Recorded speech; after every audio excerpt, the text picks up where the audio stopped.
ओम शांति। प्रभ का सिमरन सबसे ऊंचा, परमात्मा सिमरन सबसे ऊंचा है। क्यों? क्योंकि परमात्मा सबसे ऊंचा है। परमात्मा की ही महिमा है। आज सुबह की मुरली गुरु नानक देव जी ने भी कहा है, परमात्मा की याद सबसे ऊंची है। क्यों?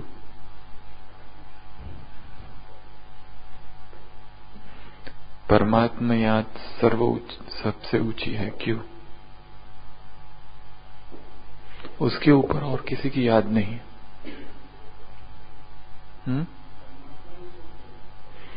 दुख ही दुख, दुखी ही दुखी। आज सुबह की साकार मुरली। मनुष्य क्या है? दुखी ही दुखी। इस संसार में जितने मनुष्य हैं, चाहे कैसे भी हो, कोई भी हो, उनको याद करके कभी भी मनुष्य आत्मा सुख को पा नहीं सकती। ये जीवन का एक बहुत बड़ा नियम है। कितना भी अच्छा हो, महान हो, श्रेष्ठ हो, सुख मनुष्य से नहीं मिल सकता। मनुष्य से सुख नहीं मिलता, क्योंकि जैसे ही कोई सुख देने लगता है, हमारी उससे अपेक्षाएं बढ़ जाती है। हम चाहते हैं कि वो दे जो हम चाहते हैं, और वो एक समय के बाद वो नहीं देता है। इसलिए फिर हम दुखी होने लगते। इसलिए नहीं कि वो अब सुख देना बंद कर रहा है, क्योंकि हम अभी उससे बहुत ज्यादा एक्सपेक्ट कर रहे हैं। किसी ने हमको एक दिन कुछ दिया, हम चाहते हैं कि वो रोज दे। किसी ने हमको कुछ एहसान किया, हेल्प की, मदद की, हम चाहते हैं कि वो रोज ही करे, और ऐसा हो नहीं सकता। इसके लिए मनुष्य आत्मा कभी मनुष्य को तृप्त कर ही नहीं सकती। और क्या कारण है कि मनुष्यों की याद सर्वोच्च नहीं है। मनुष्य को याद करके नुकसान क्या होता है? वो हो गया दुख, और सिर्फ दुख, और नीचे ही गिरेंगे। और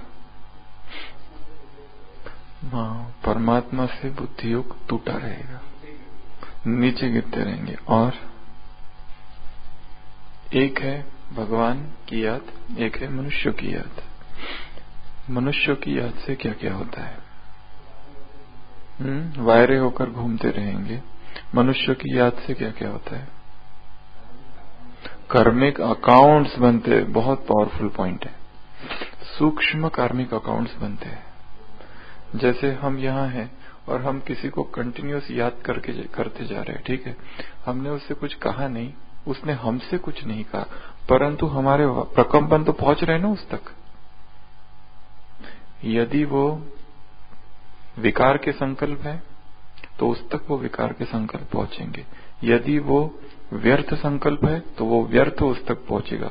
यदि वो नकारात्मक संकल्प है, निगेटिव, जैसे मैं यहां हूं और किसी के लिए मैं कंटिन्यूअस निगेटिव चिंतन कर रहा हूं सुबह से लेकर शाम तक, अपने आप, उससे कुछ कहा नहीं, ना ही मैसेज किया, ना फोन किया, कुछ नहीं किया, खाली निगेटिव। प्रश्न है क्या उस आत्मा पर इसका कुछ असर हो रहा है? होगा, सूक्ष्म। क्योंकि ये भी निगेटिव भी एक याद है। जैसे रावण या कंस दिन रात कृष्ण ही दिखाई देता था। क्यों? डर के मारे। पानी देखता था, उसमें कृष्ण दिखता था। भोजन करता था, उसमें कृष्ण दिखता था। हर जगह रावण को, कंस को कृष्ण ही दिखता था, और रावण को राम। एक रीति से जुड़ा हुआ था वो भी याद से। याद एक है विकार वाली याद। एक व्यक्ति दूसरे को याद कर रहा है विकार के लिए, देह के लिए। एक दूसरों को याद कर रहा है व्यर्थ चल रहा है, क्योंकि हो सकता है उसने उसको डिस्टर्ब कर दिया। किसी ने कुछ कह दिया, हम डिस्टर्ब हो गए और सोच रहे। तीसरा है निगेटिव, बहुत ज्यादा निगेटिव चल रहा है किसी के प्रति, पर दबे हुए हैं क्योंकि कर कुछ नहीं सकते, क्योंकि वो हायर पर है, हम लो है, तो दब गए। अब क्या करे? वो प्रेशर कुकर की तरह वो भावनाएं, फीलिंग्स अंदर जमा होती जा रही है, पर ये याद भी उस तक तो जा ही रही है। और जैसे हमारी निगेटिव है तो वहां से निगेटिव ही आएगा, हमारा पॉजिटिव है तो पॉजिटिव आएगा, हमारा व्यर्थ है तो उधर से व्यर्थ आएगा, हमारा विकार है तो वो धीरे धीरे वो भी वैसा होने लगेगा, यदि वो इतना शक्तिशाली नहीं है तो। हम शक्तिशाली आत्मा को कम शक्तिशाली आत्मा अपने लेवल पर ला सकती है। शक्तिशाली आत्मा कम शक्तिशाली को अपने लेवल पर लाने के लिए बहुत मेहनत है, पर कम शक्तिशाली को बहुत जल्दी खींचती है नीचे, क्योंकि वो जो शक्तिशाली बना है उसमें कम शक्तिशाली होने के संस्कार छिपे हुए हैं जन्म जन्म के। वो तो अभी अभी शक्तिशाली बना ना, इसके लिए वो उस आत्मा को खींच सकती है। नीचे उतरना बहुत सहज है, ऊपर चढ़ना कठिन है। स्थिति शक्तिशाली बनाना ये बड़ा काम है, और नीचे उतरने को कितना टाइम लगता है?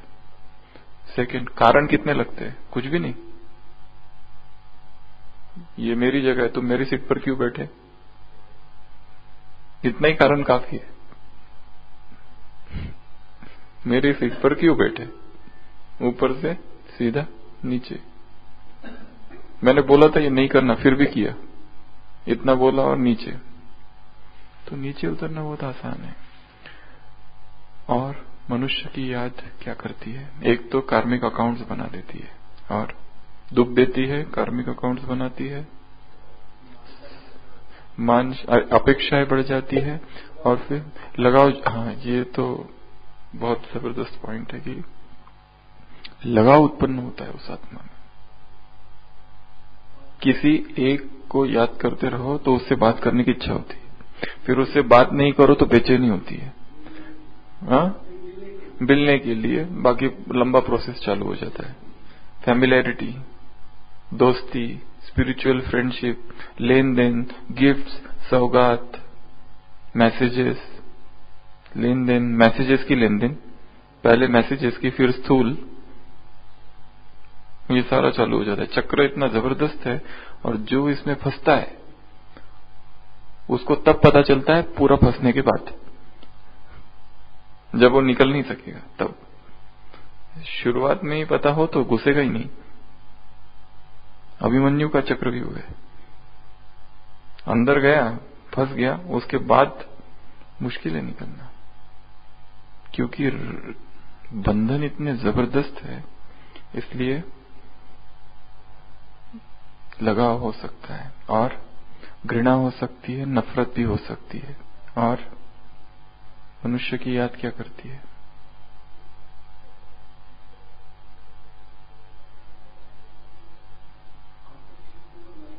आंतरिक शक्तियों को नष्ट भी करती है। टाइम वेस्ट कहो, जो भी कहो, पर जा रहा है ना, वेस्ट ही कहेंगे एक रीति से तो, पर जा रहा है टाइम। यहां पल पल के लिए श्रीमत क्या मिली और हम कर क्या रहे हैं?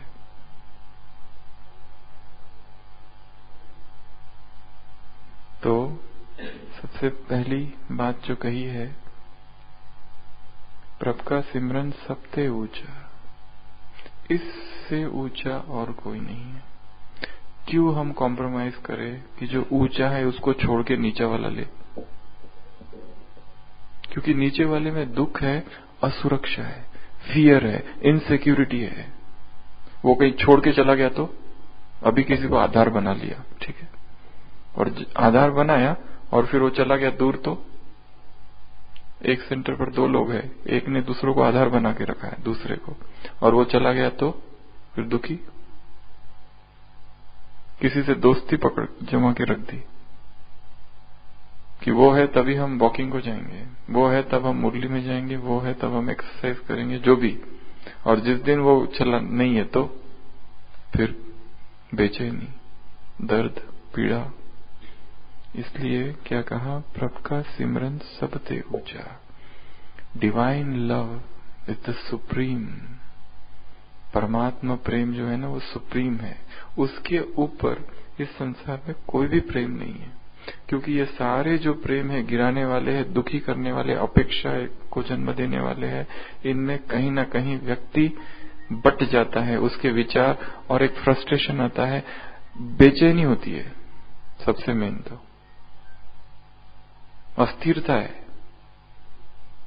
और जो मन अस्थिर है, खंड खंड बटा हुआ है, कॉन्सेंट्रेट नहीं हो पाता। एक दूसरा चीज है, मनुष्य की याद कॉन्सेंट्रेशन को भंग करती है। जो प्रेमी होते हैं, लवर्स, उनको बोलो कोई साहित्य की किताब पढ़े, नहीं पढ़ पाते, एकाग्रता नहीं है। उनको बोलो कोई रीडिंग करे, कोई भी साहित्य, लिटरेचर या कोई कुछ भी, वो स्पिरिचुअल ले लो, नहीं कर पाएंगे। मुरली ले लो, जो यहां वाले हैं उनके लिए बता रहे हैं। मुरली शब्द तो पकड़ में आ जाएंगे, हाथ में आ जाएंगे, लिख भी लेंगे, पर हाथ में आने जैसी बात नहीं है। इस ज्ञान के लिए बुद्धि बहुत ज्यादा स्वच्छ और एकाग्र चाहिए। होली हंस, संडे की मुरली, होली हंस की स्थिति का, आसन का क्या बताया सुबह, वही बताया, एक बाप दूसरा न कोई आसन है। तो इसमें बुद्धि एकाग्र चाहिए, जिसकी बुद्धि, इसमें बुद्धि बुद्धिमान और कम बुद्धिमान की बात नहीं है। दो व्यक्ति है, एक ज्यादा बुद्धिमान, एक कम बुद्धिमान, पर अगर कम बुद्धिमान एकाग्र हो तो वो उस बुद्धिमान से ज्यादा अच्छा है जिसकी बुद्धि भटक रही है। बुद्धिमान होने से कुछ थोड़ी ना होता है। खाली बिरबल भी बुद्धिमान था, पर वो राजा बना के कभी? बुद्धिमान तो बिरबल भी था, पर बुद्धिमान होना मतलब जरूरी नहीं है वो अकबर नहीं बन सकता, चाहे कितना भी बुद्धिमान हो। बुद्धिमानी सब कुछ नहीं है, और भी चीजें हैं, एकाग्रता। तो जैसे मनुष्य की याद करते हम, बुद्धि बहुत सारी इच्छाओं में बढ़ती है, अपेक्षाओं में बढ़ जाती है, एकाग्र नहीं हो पाती, अस्थिरता होती है। ये मनुष्य की याद के गुण है। और परमात्मा की याद, जैसे हम बाबा की याद में बैठे हैं और एकाग्र है, कोई हलचल नहीं है, इसमें स्थिरता है। क्योंकि जो सागर है वो स्थिर है, परमात्मा, और उसके साथ हम भी स्थिर हो जाते हैं। मनुष्य स्वयं हलचल में है, उससे बुद्धि योग लगेगा, हम भी हलचल में आएंगे। पति पत्नी जीवन भर लड़ते रहते हैं, पर एडजस्ट कर लेते हैं, और फिर उसी को जीवन कह के चलते रहते हैं, परंतु हलचल में रहते हैं। मैं संसार के व्यक्तियों की बात कर रहा हूं। जब तक वो रूहानी संबंध नहीं बनता, स्पिरिचुअल रिलेशनशिप, हलचल चालू रहेगी। हाँ, एक तो याद उसकी सबसे ऊंची है, और फिर हमारे जो आपसी है उसमें स्पिरिचुअल रिलेशनशिप में सबसे इंपॉर्टेंट चीज है डिटैचमेंट। चाहे पुरुष पुरुष, पुरुष स्त्री, ब्रह्मा कुमार ब्रह्मा कुमार, ब्रह्मा कुमार ब्रह्मा कुमारी, या ब्रह्मा कुमारी ब्रह्मा कुमारी, इनमें से कहीं पर भी अटैचमेंट आया कि गिरावट चालू, और उनको भी नहीं पता चलेगा कब गिरावट आ गई। गिरना चालू हो ही जाएगा, क्योंकि आसक्ति उत्पन्न हो जाएगी। चाहे व्यक्ति मधुबन में हो और दूसरा सेंटर पर हो, या गृहस्थी में हो, या और कहीं हो, जहां पर अटैचमेंट चालू हुई वहां पर गिरना चालू। इसके लिए सबसे महत्वपूर्ण चीज है सारे संबंधों में डिटैच। काम हुआ, बाय बाय, तुम उधर हम इधर, तुम अपने रास्ते हम अपने रास्ते। तो प्रभु का सिमरन सबसे ऊंचा। अभी दूसरा प्रश्न है कि भगवान का सिमरन सबसे ऊंचा क्यों है? ये तो पता है, मनुष्य की याद, अभी भगवान की याद सबसे ऊंची है। क्यों? कहीं और जाने की जरूरत नहीं, एक पर एक में सब कुछ मिल जाता है, और सर्व प्राप्ति, और सबसे ऊंचा बनाता है, और भटकाता नहीं है, और बुद्धि स्वच्छ बन जाती है, और भगवान की याद सबसे ऊंची है इस संसार में, उसके ऊपर और किसी की याद नहीं है।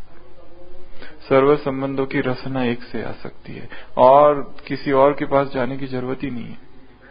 हाँ, किसी और का डिपेंडेंस में बहुत दुख है। पैरासाइट होता है ना, दूसरे पर डिपेंडेंट, पैरासिटिक एग्जिस्टेंस में बहुत दुख है।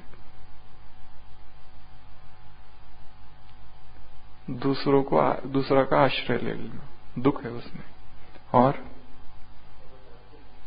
प्राप्ति, भाग्य, वरदान, सुरक्षा, और कभी भी याद कर सकते हैं और कभी भी मिल सकते हैं, ऑलवेज अवेलेबल। गॉड ऑनलाइन है हमेशा, हम ही ऑफलाइन रहते हैं। और निश्चिंतता रहती है। और भरोसा। तो प्रभ का सिमरन सबसे ऊंचा, प्रभ के सिमरन उधरे ऊंचा अर्थात सबको बचाने वाला है वो, एक को नहीं। जो उसके पास आएगा सब बचेंगे। कौन सी चीज से बचेंगे? व्यर्थ से, निगेटिव से, पाप से, विकार से, विकर्म से, कुकर्म से। ब्राह्मण जीवन में पाप होते रहना, ब्राह्मण बनने के बाद भी, ब्राह्मण बन गए, मधुबन में है या और कहीं है, सेवा केंद्र में या घर पे है, परंतु ब्राह्मण बनने के बाद भी रोज थोड़े थोड़े सूक्ष्म पाप हो रहे हैं। यज्ञ के किले में रहते हुए भी पाप थोड़े थोड़े हो रहे हैं, अर्थात याद में नहीं है। प्रभ के सिमरन उधरे ऊंचा मतलब हम यदि उस याद में है तो बच जाएंगे। स्वयं को बचा के रखना सबसे बड़ा पुरुषार्थ है। किससे बचाएंगे स्वयं को? किससे बचाएंगे? संग दोष से, उन आत्माओं से जो कम पुरुषार्थी है, क्योंकि कम पुरुषार्थी वाले अपनी तरफ खींच लेते हैं। जिनको पुरुषार्थ में रस नहीं है, जिनको व्यर्थ में रस है, जिनको रस है व्यर्थ की बातों में, दिन रात भोजन में डूबे हुए, या घूमने फिरने में डूबे हुए, या व्यर्थ की चर्चाओं में डूबे हुए, ये कुसंग है श्रेष्ठ आत्माओं के लिए। स्वयं को कुसंग से बचा के रखने के लिए याद सबसे जरूरी है। एक और साधना का संग। ओके, और किससे बचाता है? साधनों में डूबने से। नहीं तो साधन ऐसे है कि खींच लेते हैं, शक कर लेते अपनी तरफ। व्यक्ति करने कुछ जाता है इसमें और पहुंचता कहीं और, चालू कहीं से करता है, निकलता कहीं और से। द्वार से घुसता है, गटर में घुसता है, निकलता है बाहर। इंटरनेट ढूंढने कुछ जाता है, पहुंचता कहीं और है। जिसके पास लक्ष्य नहीं है वो क्या करेगा? तो और किससे बचाती है? भगवान की याद। व्यर्थ से, नेगेटिव से, विकार से, साधनों में डूबने से, और माया से, प्रशंसा, नाम, मान, शान। ये एक दूसरी सबसे बड़ी माया खड़ी है। प्रशंसा और नाम, मान, एक्नॉलेजमेंट, ये जो है ना, ये भी खींच लेता है अटेंशन। फिर धन, धन धन योगी बन जाता है व्यक्ति, पर धन का आकर्षण बना रहता है। धन का आकर्षण छूटता नहीं है, अपने तरीके से धन का आकर्षण होता है, तो धन में रहता है। धन का आकर्षण होने का संबंध धन होने या न होने से नहीं है। जिसके पास नहीं है उसका हो सकता है बहुत ज्यादा आकर्षण है, और जिसके पास सब है उसको कोई आकर्षण नहीं है। उसका रखने और न रखने से कोई लेना देना नहीं है। ये भी हो सकता है कि किसी ने हजारों रखे हुए पर उसका कोई लेना देना नहीं है, संपूर्ण नष्ट मोह है उससे, कोई आसक्ति, कोई लोभ ही नहीं है उसमें। ये भी अवस्था हो सकती। तो वो मन की स्थिति है वास्तव में। मन को अलोभ बनाना है, आंतरिक। और भ्रष्ट होने से बुद्धि को बचाता है, नहीं तो बुद्धि विनाश की ओर भागती है। विनश्यंती, विनश्यंती, विनाश की ओर भागने का उसका ये है। और संकल्पों का उधेड़बुन, संकल्पों की जिसको कहेंगे हलचल, जिसका मन संकल्पों की हलचल में है, क्या वो एकाग्र हो सकेंगे? बहुत तेज संकल्प चल रहे हैं, नहीं होता है। और समय,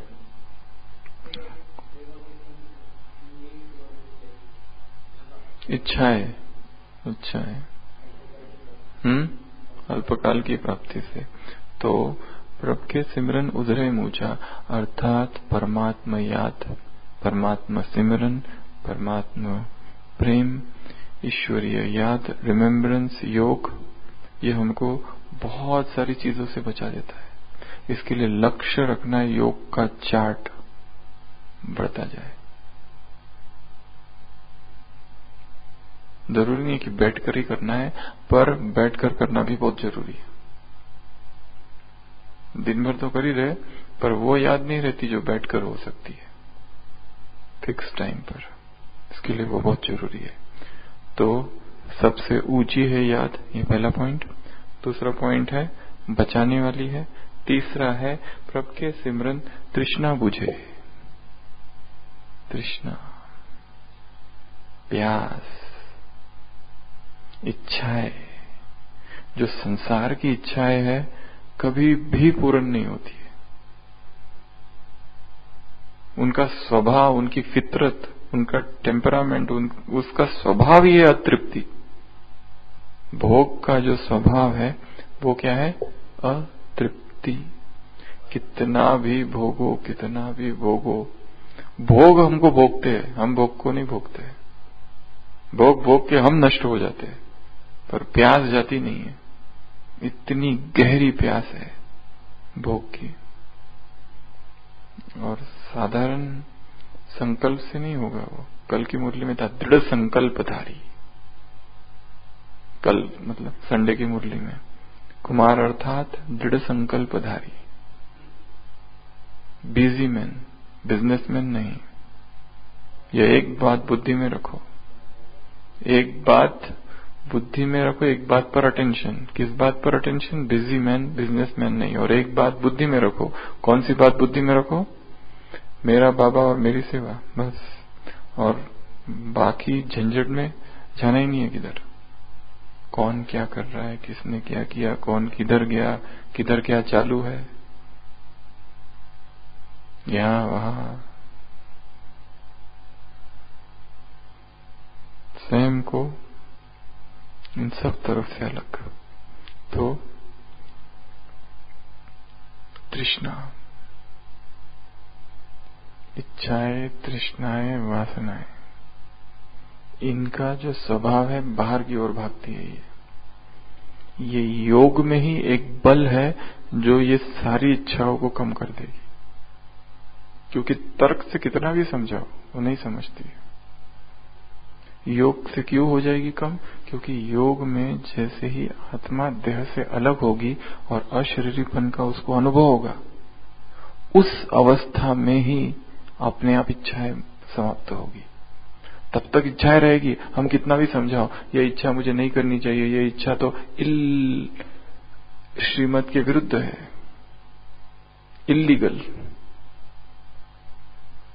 परंतु मन ने माना, परंतु इमोशंस खींचते। ये उधड़बुन में रहता है व्यक्ति। एक कहता है नहीं, एक कहता है हाँ, एक कहता है हाँ, एक कहता है नहीं, द्वंद्व चालू रहता है। इसलिए इन दोनों द्वंद्व से इधर और आत्मा रूप में स्थित हो जाना। और जैसे ही हम आत्मा रूप में स्थित है, परमात्मा शक्तियां उसमें भरने लगेगी, और वो जैसी पावर आएगी अपने आप उससे मुक्त हो जाएंगे। नहीं तो कोई जैसे ए और बी, ए को बी से लगाव है और बहुत सारी इच्छाएं हैं बी से, बी को भी ए से लगाव है और बहुत इच्छा है, दोनों एक दूसरे के लगाव में फंसे हुए हैं। ठीक है। अब ये जो इच्छाएं है इतनी सारी कैसे मुक्त हो, ये भी समझा रहा है अपने आप को, ये होनी नहीं चाहिए।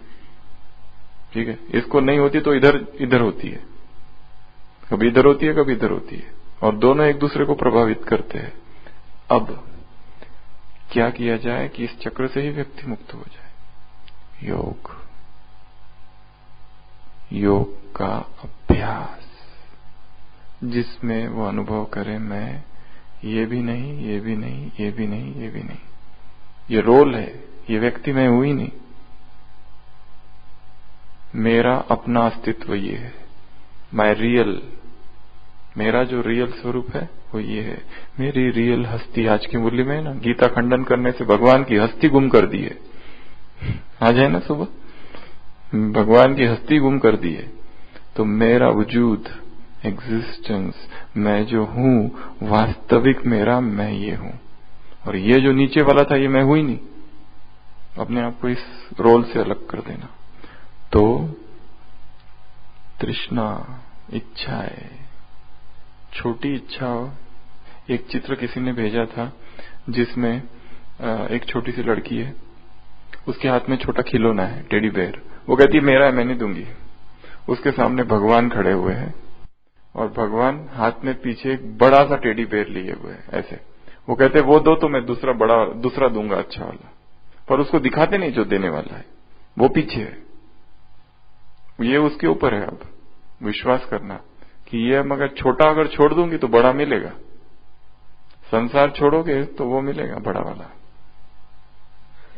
अगर उसको पकड़ के रखा तो नहीं देगा वो भी दिखाता नहीं है, ऐसे किया है उसने पीछे। वो कहता है कि वो दो मैं तुमको अच्छा दूंगा, अगर वो दे दे तो वो देगा, तब तक नहीं देगा वो। देखा है चित्र, है ना, कई सब जगह भेजा हुआ है कई लोगों ने। तो संसार की तृष्णाएं, इच्छाएं, वासनाएं, थर्स्ट, डिजायर्स, अर्जेस, ये सारे जो है, सारा मनुष्य जाति इनसे युद्ध कर रहा है। पश्चिम के बहुत सारे मनोवैज्ञानिक या दार्शनिक या फिर विचारक, उन्होंने कई जगह कहा है, जैसे जीन पॉल सार्त्र और बहुत सारे लोग, उन्होंने कहा है जीवन संताप है, इसमें शांति हो ही नहीं सकती, भूल जाओ। ऐसे सिद्धांत रखे विदेश में। Anguish, life is an anguish, जबरदस्त निगेटिव ऐसे बहुत सारे दिए और लोगों ने स्वीकार भी किए, प्यूरिटी के बारे में भी। और शांति की तो बात ही मत करो, शांति जीवन में असंभव है, सीधा वाक्य दिए ऐसे powerful, life is an anguish. तो ऐसे बहुत सारे लोगों ने ये सब किया है उधर। क्यों? क्योंकि जीवन का स्वभाव ही ऐसा है, तृष्णा इतनी ज्यादा है कि वो देख रहे हैं ना, कोई भी शांति नहीं है, शांति में कोई है ही नहीं, सब अशांत है, सब दुखी है, इच्छाएं मिटती नहीं है। चाहे अध्यात्म के किसी ऊंचे पद पर भी चला जाए, वहां पर भी इच्छाएं रहती है व्यक्ति की। प्रभ के सिमरन सबके सब प्रभ के सिमरन सब कुछ सूझे। प्रभ के सिमरन से सब कुछ पता चल जाता है, एवरीथिंग इज नोन। ऐसा कुछ भी नहीं है जो तुम नहीं जान सकते। कितना पावरफुल वाक्य है ये। प्रभ के सिमरन सब कुछ सूझे, सारा कुछ पता चल जाता है। एक मार्ग है, सब पता करना है, एक एक चीज को पता करो, क्या है ये, क्या है ये, क्या है ये, क्या है वो, क्या है वो, क्या है वो, क्या है वो, क्या है। इधर क्या कहा जा रहा है, एक को जान लो तो सारा उसमें समाया है। इसको छोड़ो, फिर एक एक को स्टडी करो, फिर भी हाथ में कुछ नहीं आएगा। एक को जानने में सब कुछ जान जाना है, क्योंकि वो क्या है, बीज।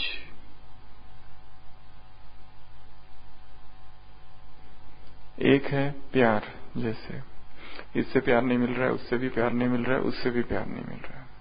एक है इससे भी सहयोग नहीं मिल रहा है, उससे भी नहीं मिल रहा है, इससे भी नहीं मिल रहा है, इससे भी। अब क्या करें, जिनसे प्यार नहीं मिल रहा, जिनसे सहयोग, अब इनसे स्तुति नहीं मिल रही है, हम काम तो अच्छा कर रहे हैं पर ये तारीफ नहीं करता, ये भी नहीं करता, ये भी नहीं करता, क्या करें? अब इन सब लोगों की क्या किया जाए? इनकी खुशामद करें, इनके पीछे पड़े, इनकी सेवा करें, चाटुकारिता फ्लैटरी करे, क्या करे? वो करके भी नहीं मिल रहे वो करके भी नहीं मिलता है। कोई खुशी, सबसे मुश्किल खुश होने वाले ब्राह्मण है कभी कभी जल्दी नहीं खुश होते, कितना भी संतुष्ट करो तृप्त नहीं होते जल्दी, तो क्या करे? एक मुरली में बाबा ने कहा था, यदि तुम ब्राह्मणात्माओं से सहयोग चाहते हो तो बाप से कनेक्शन जो है उसको और पक्का करो, क्योंकि ये सब पत्तियां है। पत्तियों से सहयोग चाहिए तो बाप के सहयोगी बनो, तो पत्तियों से सहयोग मिलेगा। बाप से प्यार बढ़ाओ तो बाकी सबसे प्यार मिलेगा। बीज में सब कुछ समाया हुआ है, बीज को छोड़कर पत्ते में अगर गए तो फिर दुख होगा। सारा सुख बीज में है, उस बीज से स्वयं को जोड़ना, उस बीज से जोड़ना अर्थात सारी इच्छाएं स्वतः ही पूर्ण होगी, जो दूसरे से है वो भी पूर्ण हो जाएगी। इच्छाएं, तृष्णाएं, सारा कुछ, सब कुछ, मनोवांछित फल, मनोइच्छित फल भी जो प्राप्त होगा वो उसी के द्वारा होगा। Seek E first the kingdom of God, Bible का वाक्य है कि पहले तुम ईश्वर का राज्य प्राप्त करो। संसार की असंख्य चीजें अपने आप ऐड होगी उसके ऊपर, पर पहले उसको प्राप्त करो। उसको छोड़कर एक एक को खुश करने गए तो कर भी लिया, नहीं हुए खुश, तो सब कुछ सूझे, सब कुछ पता चल जाएगा। आज कहा ना, ड्रामा को जान लो, परफेक्ट बनो, विधियां सब बताती है बाबा ने बहुत सारी। प्रभ के सिमरन नाही जम त्रासा, मृत्यु का भय। जम शब्द कई बार आया है मृत्यु के लिए, उसका जो त्रास, उसका जो भय है वो नहीं होगा, मृत्यु का भय।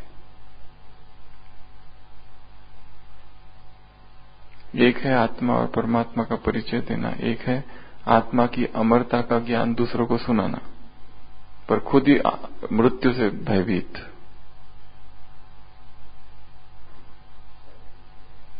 शारीरिक व्याधि से डर और मृत्यु का डर, मृत्यु से बहुत डरता है। सबसे ज्यादा डर किसका है व्यक्ति को? मृत्यु। एक मुरली में प्रश्न था, आत्मा को सबसे अधिक प्रिय कौन है? शरीर। शरीर को कुछ नहीं होना चाहिए, जरा सा कुछ हो गया तो बस, जरा सा कुछ हुआ तो हलचल, बहुत ज्यादा हलचल। पर एक रीति से कभी कभी वो अच्छा भी है, क्योंकि उसके बाद ही व्यक्ति सुधरता है। बहुत सारे व्यसन तो तब छोड़ता है, खाने की गलत आदतें तब छोड़ता है जब कोई रिपोर्ट में गलती गड़बड़ आ गई, और तब उसको पता चला अरे ये तो कहीं और ही चला गया था। तो ये होना भी चाहिए बीच बीच में, धक्का जब लगेगा ना तब थोड़ा सा व्यक्ति संभलता है, नहीं तो फूलते जाता है। तो मृत्यु का भय।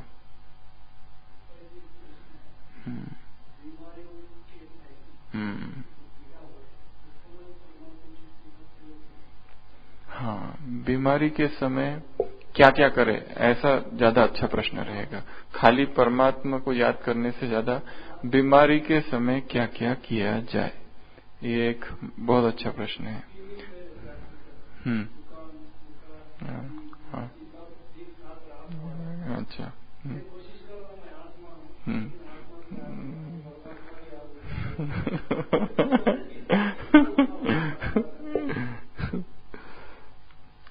सबसे पहले इसमें ये मन की पहले से थोड़ी तैयारी चाहिए कि कोई भी बीमारी कभी भी अचानक आ सकती है। एक आंतरिक थोड़ी प्रिपरेशन चाहिए। एक दूसरा, बीमारी तब तब आएगी जब जब व्यक्ति प्रकृति के विरुद्ध जाएगा, किसी न किसी रूप से प्रकृति के विरुद्ध गया है। बीमारी तब आएगी जब खान पान में कुछ ना कुछ कहीं ना कहीं गड़बड़ की है, गलत हुआ है, कुछ ना कुछ वो खाया है जो कि शरीर को एक्सेप्ट नहीं किया शरीर ने, और शरीर ने बीमारी के रूप में उसको प्रस्तुत किया। पर उस समय आवेश या उस समय जो खा लिया वो रोक नहीं पाए खुद को। चीज इतनी पावरफुल थी और सुगंध इतनी अच्छी थी। एक व्यक्ति ने बहुत अच्छा कहा है, Thomas Jefferson, founding father of America, उसने कहा है हम कभी भी पश्चाताप नहीं करते कम खाने के लिए। कोई ऐसा पश्चाताप कोई करता है, कल मैंने नाश्ता कम क्यों खाया, ज्यादा खाना चाहिए था, ऐसा कोई करता है? कभी भी नहीं। कल रात को कितना भी अच्छा स्वादिष्ट भोजन हो, दूसरे दिन पश्चाताप करता है कि मैंने कम क्यों खाया। पश्चाताप किसके लिए करता है?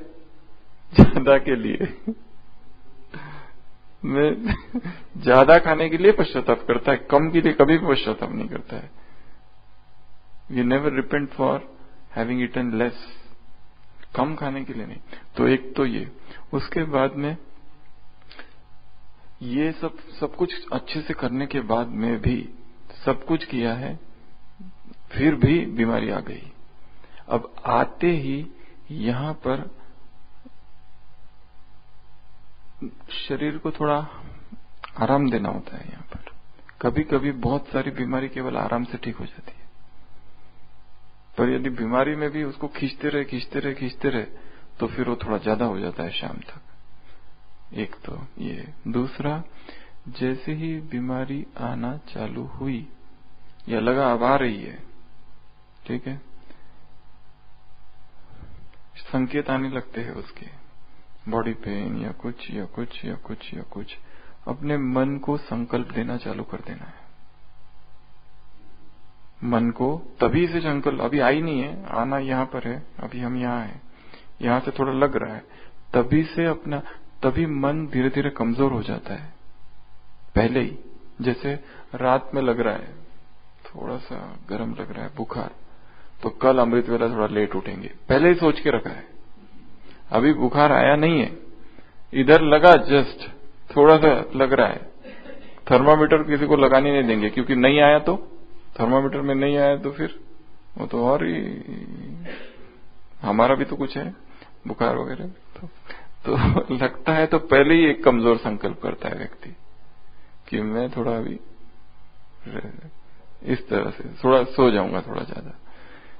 चलो कभी कभी वो भी ठीक है, जब हमको लगता है शरीर को आराम चाहिए और ओवर एक्सर्शन हो गया है, यहां से ही थोड़ा संकल्पों पर काम करना चालू कर देना है कि यदि बीमारी आ भी जाती है, मैं अपनी स्थिति को नहीं छोड़ूंगा। अगर बीमारी की वजह से 3 दिन सोना पड़े, एडमिट होना पड़े, हॉस्पिटल जाना पड़े, वो सारी जो क्रिया है वो सारी मैं योग युक्त होकर करूंगा। एक भर्ती करना है वो भी हो जाऊंगा तो योग युक्त होकर। दवाई अगर लेनी पड़े तो वो दवाइयां लूंगा, परंतु एक एक दवाई में जैसे ईश्वरीय बल भर रहा हूं। ये टैबलेट है, उसको दृष्टि देते हुए और फिर उसको स्वीकार कर लेना, और ये संकल्प कि ये एक गोली से मैं ठीक हो जाऊंगा, बस इसको लेते ही मैं ठीक हो जाऊंगा। लोग पहले से 10 साइड इफेक्ट पढ़ के आते हैं, लिखने के बाद ही पहला प्रश्न वो होता है, इससे साइड इफेक्ट तो नहीं है, इससे ये तो नहीं है। और जो गांव वाले मरीज होते हैं ना, उनको कुछ समझ में नहीं आता है। बहुत बीमार आते हैं, दवाई लिखो, ले लिए और ठीक हो गए और चल दिए घर। जो जितना ज्यादा पढ़ा लिखा उसके उतने ज्यादा प्रश्न। और कई लोग बहुत सारा नेट पे पूरा ढूंढ कर लाते हैं और उसमें से फिर देखते ये जो गोली दिया था ना उसका एक साइड इफेक्ट है, पता कहां से चला? नेट से। कहां खोलो तो वो उसके 50 साइड इफेक्ट में सबसे लास्ट में लिखा हुआ है एक छोटा सा, वो उसको हो रहा है और वो इस गोली की वजह से हो रहा है। वो भी ठीक है चलो, बट लॉ ऑफ फेथ भी कुछ होता है, विश्वास का नियम। तो अपने मन को थोड़ा तैयार करना, और जो बीमारी आई है उसके प्रति निगेटिव नहीं हो जाना। अरे मुझे पुरुषार्थ करना है, नहीं बीमारी क्यों आ गई, और मेरा योग चला जाएगा, बीमारी क्यों आ गई। व्यक्ति निगेटिव हो जाता है अपने शरीर के प्रति और बीमारी के प्रति। इतनी दवाई आ रही मैं नहीं ले सकता, वहां पे भी निगेटिव हो जाता है। मेडिकल ट्रीटमेंट, चिकित्सक, सबके प्रति मन में निगेटिव संकल्प आने लगते हैं। एक ऐसा है कि बीमारी आ गई, मैंने स्वीकार कर लिया, अब ये बीमार ठीक होगी, 2-3 दिन में ठीक होगी, उस 2-3 दिन में अपनी स्थिति को शक्तिशाली रखूंगा। बीमारी अगर दवाइयां लेनी पड़ी तो दवाइयां भी ले लूंगा, पर अपने आप को स्टेबल रखूंगा।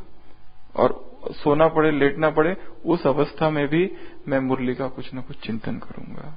कोई पॉइंट का चिंतन करो, और चिंतन नहीं हो रहा है, क्लास सुनूंगा। हाँ, भोगना की योजना बनाओ, उसकी कोई ना कोई क्लास सुनूंगा। उसमें भी प्लानिंग करना है, ये क्लास सुबह सुनूंगा, ये क्लास दोपहर को सुनूंगा, या कोई मुरली सुनूंगा, वरिष्ठ भाइयों दादियों का कुछ तो सुनूंगा। तो ये पहले से हमने प्लानिंग करके रख दिया है।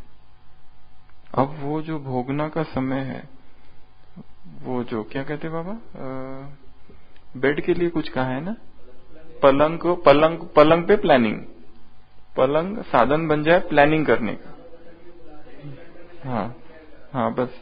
तो इस तरह से उस स्टेज से धीरे धीरे स्वयं को, और पॉजिटिव संकल्प, जैसे एक टेक्निक बताई जाती है इंग्लिश में, it is passing away, it is passing away. जैसे छोटी सी बच्ची है, उसको खांसी हो गई, वो सोचती है मेरी खांसी जा रही है, मेरी खांसी ठीक हो गई, मेरी खांसी ठीक हो गई, ये बोलते रहना। ये सबकॉन्शियस माइंड की ट्रेनिंग है कि अभी बीमारी आ गई, मैं बीमारी से ठीक हो गया हूं, हो रहा हूं नहीं हूं, देखना मैं ठीक हो गया, अपने डिपार्टमेंट में वापस काम कर रहा हूं, ठीक हो गया। तो ये तो और भी बहुत सारी चीजें करेंगे डिस्कस उसको आगे। प्रभ का सिमरन, हाँ, जम त्रासा, ना ही जम त्रासा, मृत्यु का जो भय है, इसके लिए एक है अपनी मृत्यु को इन आंखों से देख लेना, डर खत्म हो जाएगा। मैं आत्मा, ये शरीर मर चुका है, ये यहाँ है, लोग लेके जा रहे, चिता पर रखा, अग्नि जला रहे, भस्म हो गया। मैं ऊपर से देख रहा हूं, यही है वो शरीर जिसको इतना मैं देखभाल करता था, देखो कैसे जल रहा है, देखो कैसे मर रहा है, चिताएं उठ रही है, और देख रहा हूं इर्द गिर्द कोई खास दुखी नहीं है, सब ठीक है। कोई तो बोल रहा है अच्छा ही हुआ गया, कोई सोच रहा है अच्छा है, कब से यही तो सीट चाहिए थी मुझे, यही बाधा था, ये चला गया, अब मेरा रास्ता क्लियर हो गया। कितने वेट कर रहे हैं। अच्छा ही हुआ गया। तो अपने मृत्यु को देख लेना, वो लगता है इतना लगाओ, इतना लगाओ, इतना लगाओ। एक पति था, उसका अपनी पत्नी से इतना लगाव था, इतना प्यार था, पर उसको एक बार वैराग आ गया, गुरु के पास गया, उसने कहा कि मैं संन्यास लेना चाहता हूँ। तो उसने कहा आ जाओ, तो बोलते कैसे आऊं, पर मेरी पत्नी का मेरे से इतना प्यार है, सच्चा प्यार है उसका, मैं उसको दुख कैसे दूं, कोई उसका साधारण प्यार नहीं है, रियल लव। तो अच्छा, गुरु कहते हैं ऐसा भी होता है, एक काम करो फिर। वो कहता है मैं तुम्हें एक दवाई देता हूँ, जड़ी बूटी, वो खा लेना, वो खाने के बाद कुछ समय के बाद तुम ऐसे लगोगे जैसे मर गए हो, ऐसे तुम्हारा शरीर जो है ना, और तुम उसको एक आसन देता है, ऐसा एक बड़ा कठिन वाला, हाथ इधर और उधर से, उस आसन में बैठ के मरने की तुम एक्टिंग, मतलब वो दवाई खाते ही तुम्हारा हाल वैसा हो जाएगा, अनकॉन्शियस हो जाओगे थोड़े समय के लिए। तो वो खा लेता है उस मुद्रा में, और फिर पत्नी देखती है अरे क्या हुआ, अरे ये तो मर गया, फिर दुखी होती है, इतनी दुखी होती है, इतनी दुखी होती है, सबको बुलाती है, चिल्लाती है, सारे लोग आके बैठते हैं। फिर अब क्या करे, अब तो उसको बाहर तो निकालना पड़ेगा ना कमरे से, उनका दरवाजा रहता है छोटा, तो लोग कहते हैं अभी क्या करे, दरवाजे से तो निकल नहीं रहा है, दरवाजे को काटते हैं। पत्नी कहती है नहीं नहीं दरवाजे को मत काटा, ये बहुत महंगा दरवाजा है, एक काम करो इसके हाथ पैर काट दो। दरवाजा थोड़ी ना काटना होता है, वो तो कैसे भी दरवाजा बांधने को, ये तो गया ऑलरेडी, इसके हाथ पैर काटो। तब तक इसको जाग आता है, वो गुरु की बात याद आती है कि पत्नी का बहुत ही सच्चा प्यार है। वो कहता है माफ करना, मैं जा रहा हूं। सुर नर मुनि सबकी हरीति, स्वार्थ हित सब करही प्रीति। सुर नर मुनि सबकी एक ही रीत है, कौन सी, स्वार्थ हित, सब कर रही प्रीति, स्वार्थ के लिए प्रीत कर रहे, और कोई कारण नहीं है। प्रभु के सिमरन पूर्ण आशा, सारी आशाओं को पूर्ण हो जाती है एक प्रभु की याद से। सारी इच्छाएं, जन्म जन्म की इच्छाएं, कामनाएं, आशाएं उसकी एक बाकी संसार से कभी नहीं पूर्ण होगी। स्वार्थी है संसार। अगला है प्रभु की सिमरन मन की मल जाई। मन की जो मल है, मिट्टी, धूल, डर्ट, ये बिना उसकी याद के नहीं जाएगा। अमृत नाम हृदय माही समाई, हृदय में अमृत नाम जब समा जाएगा उसकी याद से। और आगे प्रभु जी बसे सात की रसना, जो साधक है या साधु है या योगी है, उसकी जीभ पर प्रभु का नाम बैठ जाएगा। उसकी जीभ पर उसका नाम वैसे आता नहीं है इतना जल्दी। नाम आता है क्या? एक व्यक्ति होता है, उसने अपने पहले से प्लानिंग करके रखता है कि मैं मरूंगा ना तो भगवान का नाम आना चाहिए, और नहीं आया उसकी प्लानिंग। पहले बेटे का नाम शंकर, दूसरे बेटे का नाम श्याम, तीसरे बेटे का नाम राम, और पत्नी का अपना बेटी का नाम राधा। तो इनकी भी याद आ जाए तो भी हो गया ना, भगवान का नाम आ जाएगा। क्योंकि तो अजामिल को तो वैसे ही हो गया ना, बाय मिस्टेक। उसने तो बेटे का नाम लिया था नारायण, नारायण को लगा कि मेरा नाम लिया और उसको छुड़ा दिया यमदूतों से। तो वो मरने को होता है, कहता है मेरा पहला बेटा कहाँ है? तो वो पत्नी कहती है ये है आपका पहला बेटा। वो ये भूल ही जाता है कि ये कहना कि ये शंकर है।